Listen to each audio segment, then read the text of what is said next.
It was supposed to be America's grand showcase, the perfect celebration.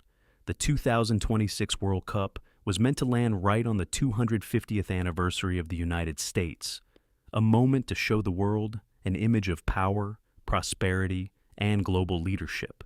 A stage carefully constructed by politicians, FIFA officials, and television executives who all believed this would be the biggest sporting party in human history.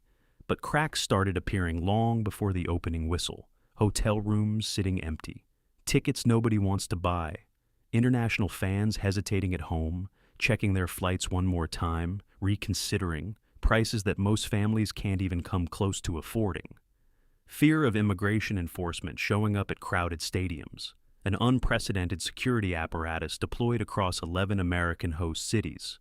What was supposed to be the greatest soccer festival on the planet is turning into a full-blown headache for FIFA on American soil. And the story behind how we got here is far more complicated than anyone in Zurich or Washington ever wanted to admit. Despite months of intense promotional campaigns and a steady stream of announcements about record-breaking demand, the reality on the ground in American host cities tells a very different story. Thousands of tickets are sitting unsold. Local fans, people who live 10 minutes from these massive stadiums, are simply not that interested. The NFL, the NBA, and Major League Baseball still dominate the American sports conversation, and soccer, even at the World Cup level, gets pushed to the margins. One survey found that a significant percentage of residents in host cities don't even know what matches will be played at the stadiums in their own towns. The prices, frankly, are part of the problem, but the prices are only the beginning. Let's talk about what those prices actually look like. For Qatar 2022, you could get into a group stage match for around $70. For the 2026 World Cup, group stage tickets are already exceeding $200 on FIFA's official platform. And for the marquee matchups, the big national team games, the knockout round clashes, prices on the legal resale market climb to between $6,000 and $10,000 per ticket. One fan from Atlanta, his name is Sevi, and his story went viral in the sports press, bought 4 seats back in January for a match scheduled for June 24th in Atlanta. He paid $10 each for them. Those same tickets are now listed at over $500 on secondary markets. That's a 50-fold increase in less than 6 months. FIFA runs its own official resale platform, and here's a detail worth letting sink in. Listings on that platform have included tickets to the final, priced at $2.3 million each. FIFA takes 15% from the buyer and another 15% from the seller on every transaction. If even one of those final tickets sold at that price, FIFA would pocket $690,000 from a single seat. FIFA President Gianni Infantino defended these prices publicly, saying it's simply the cost of doing business in the American market. But before the tournament even kicked off, only 29 out of 104 matches had actually sold out. In Los Angeles, where the United States opened their campaign against Paraguay on June 13th, roughly 3,000 tickets were still circulating the day before the game. According to independent tracking tools, at least 9 group stage games in the United States had more than 1,000 tickets still available just days before they were scheduled to be played. In Dallas, reports suggested that more than 350,000 tickets remained unsold across the 9 matches scheduled at AT&T Stadium in Arlington. 350,000 tickets in one city. The stadium in Dallas, one of the largest in the world, was supposed to be a symbol of American football excess repurposed for the global game. Instead, it became a symbol of something else, the gap between what FIFA promised and what the market actually delivered. None of this happened in a vacuum.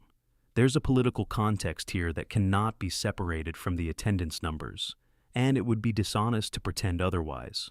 When Donald Trump ran for re-election in 2024 and won, he made the World Cup part of his personal victory lap. He presented himself as the man who brought the biggest tournament in the world to American soil. And not just American soil, but the American soil of his administration. He positioned the tournament as proof that the United States was still the undisputed center of the world. The celebration was supposed to be a reflection of him.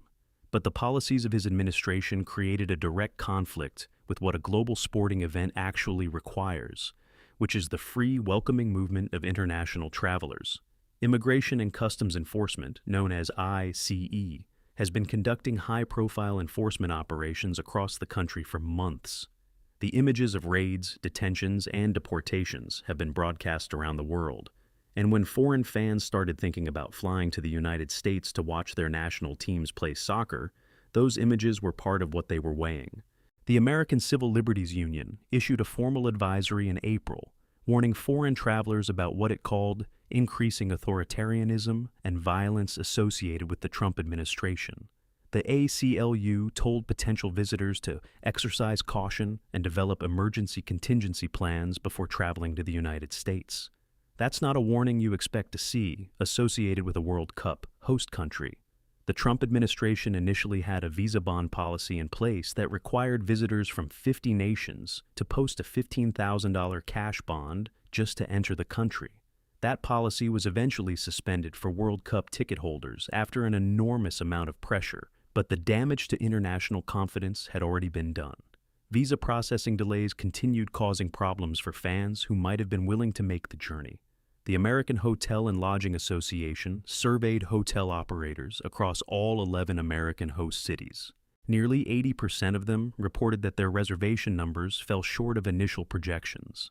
About 70% of those hotel operators identified visa obstacles and geopolitical concerns as the primary factors suppressing international demand. Human Rights Watch formally urged FIFA to pressure the American government to establish what they called an ICE truce during the competition, a guaranteed period where immigration enforcement would be paused near tournament venues. That request was largely ignored. One hotel manager, identified in media reports as Jeff, shared data he was receiving from other operators in his area. The conclusion was the same everywhere he looked. It was not shaping up to be a good season. In a normal summer, without any major event, his hotel would be fully booked from Monday through Sunday. With the World Cup happening, he was sitting on vacancies. In Philadelphia, 75% of hotels in the area were reportedly receiving fewer bookings than expected. In Miami and San Francisco, hotels had raised their base rates by as much as 300% for World Cup dates. But the advance booking rate was running 40% below projections. The original plan had counted on attracting more than 1 million new international tourists. The revised estimate has the number dropping to around 1.2 million, a significant shortfall that affects not just hotel revenues but restaurants, transportation, retail, and the broader economic case that American cities made to justify hosting in the first place. The projected global economic impact that FIFA had been promoting was over $80 billion. Whether that number ever comes close to materializing is now a serious open question. Al Jazeera reported that Airbnb listings near MetLife Stadium in New Jersey, which will host the final on July 19th, were running at over $5,600 for a two-night stay. Ticketmaster listings for the final itself started at around $9,200 and reached as high as $43,500 per ticket. The final on FIFA's own website is listed as not available. The market has effectively locked out the average fan entirely, and parking. FIFA drew criticism, and it was not the gentle kind, for parking fees at some stadiums reaching $900 per event. $900 to park your car and watch a soccer match. Meanwhile, something completely different was happening about 2 hours south of the border. Mexico was assigned 3 host cities for the 2026 tournament: Mexico City, Guadalajara, and Monterrey. And the contrast with what was unfolding in the United States could not have been more stark.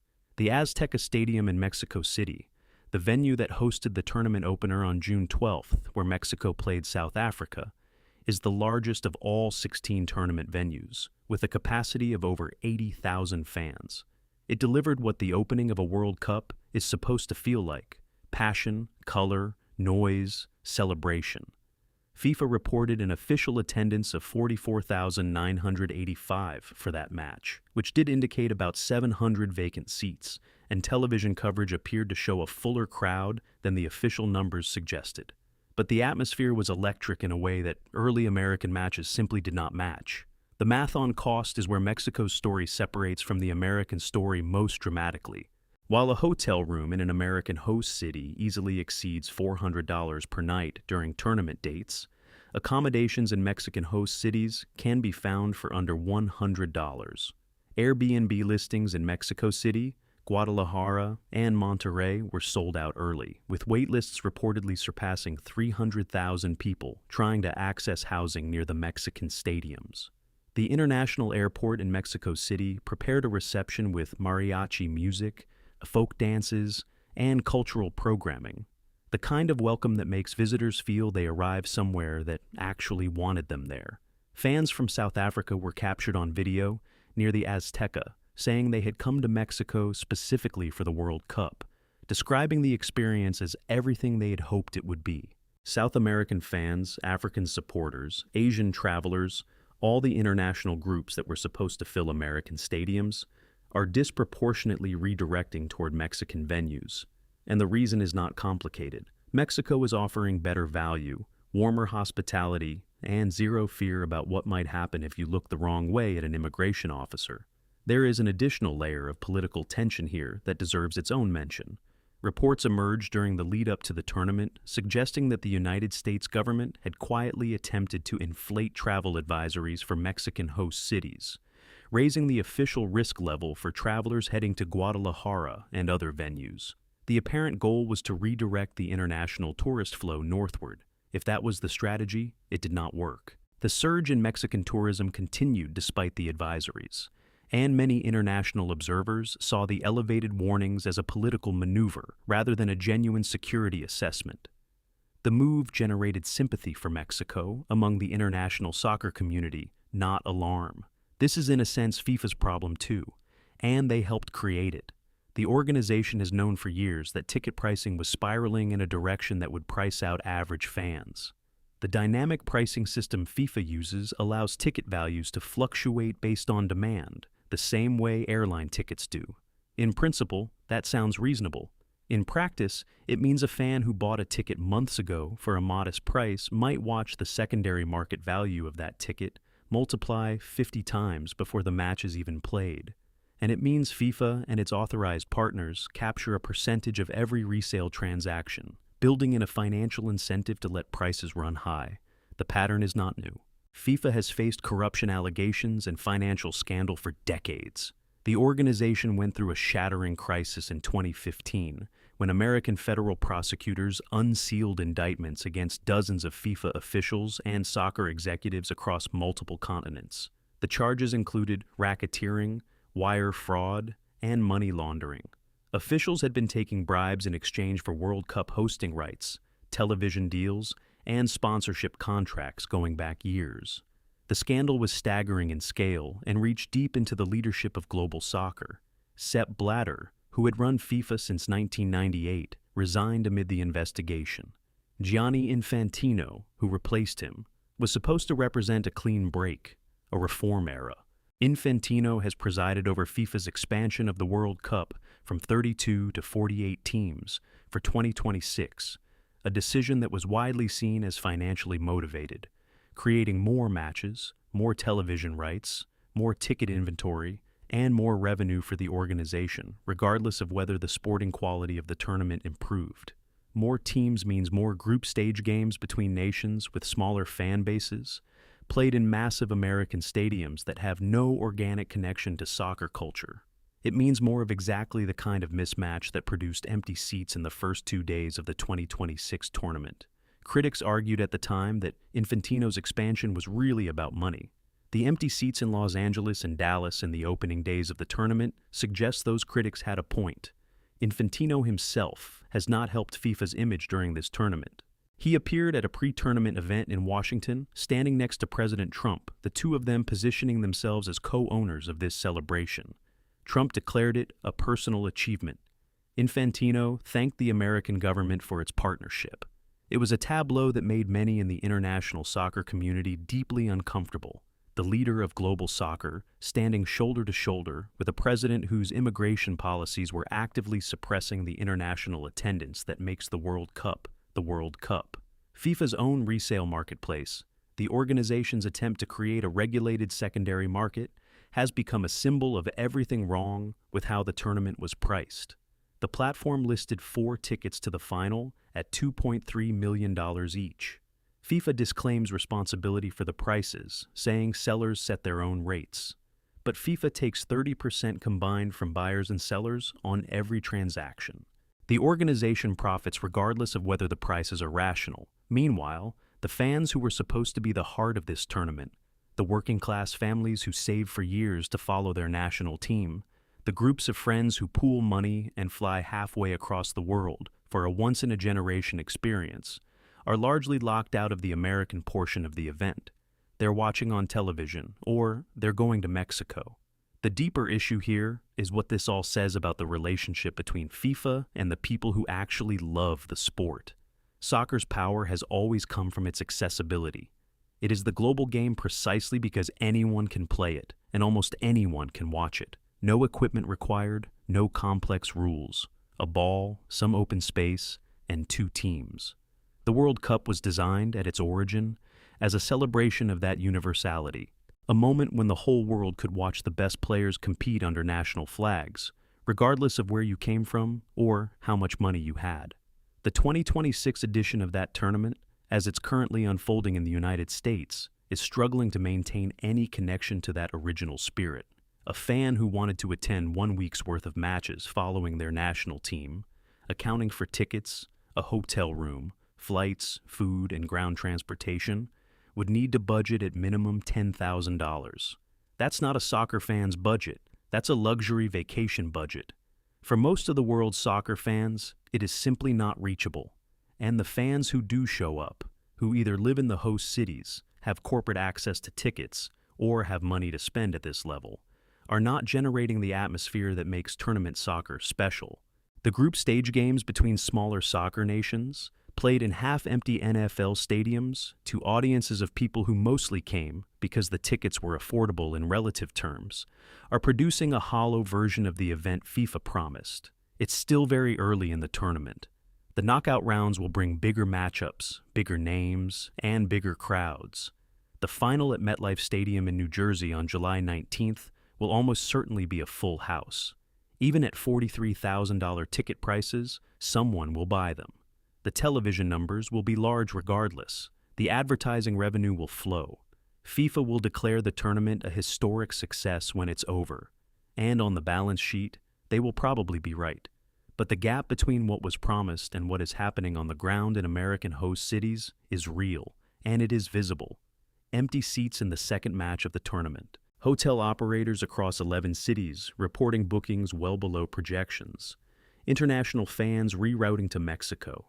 Security fees, parking fees, and dynamic pricing eating away at whatever goodwill might have existed among the casual American sports fan who was supposed to be won over by the world's game. The contrast between the two sides of this North American tournament is becoming impossible to ignore. Mexico, with its deep soccer culture, its accessible prices, its genuine national passion for the sport, is delivering everything the World Cup is supposed to be. South Africa fans flew to Mexico City because they felt more welcome there than they would have in Los Angeles. That sentence tells you everything about the state of the 2026 World Cup as it stands today.